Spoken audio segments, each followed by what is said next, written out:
This is Val, and she is a book addict. Yes, thank you. And today I want to talk about the Boys of Tommen series, especially Binding 13, which is the book that I have read so far. I know everyone in the book talk community has already read this book and are even currently bawling their eyes out with release intent. But if you're like me and you're a little bit late to this trend and are considering picking this series up to see what all the hype is about, please allow me to come here and share with you my thoughts and if it's worth it or not to start this series in 2025, because let's be real, the books are massive. First things first, if you're not familiar with the series just yet, we're following the same frame group throughout 6 books. For this first book, we're following Shannon, who is a 15-year-old teenager who has a very difficult life. She has been bullied throughout her entire life and has a very violent family situation back home. Then we have Johnny. He has a 17 years old and he's a rugby prodigy. They meet when Shannon transfers to Tommen school, and since the very first moment they are very attracted to each other.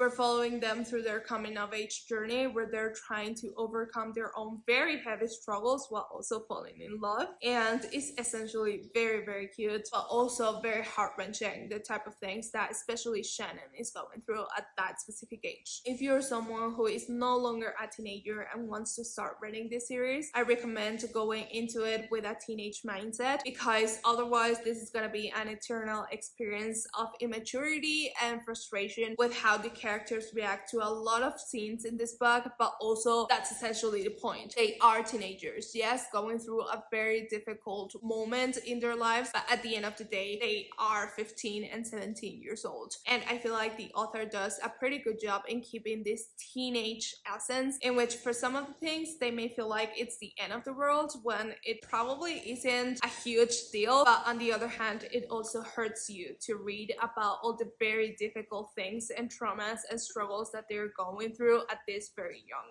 age. So yes, overall I would highly recommend picking this series up, and I personally will continue reading this series, but do bear in mind 3 things. It is a very long book and a very long universe, that this is only the foundation of the entire universe and relationship between Shannon and Johnny. In my personal opinion, there isn't major character development in this one because the actual thing is supposed to happen in Keeping 13, and last but not least, be prepared to suffer alongside with the characters. So yeah, those are basically my opinions about Binding 13 and overall the start of the Boys of Tommen series. If you're someone who has already read the entire series or are at least a little bit further compared to where I'm at, please leave me in the comments something that not only convinces the other people to start reading this book, but also motivates me to continue with Keeping 13, which is also pretty big. That is essentially it for today's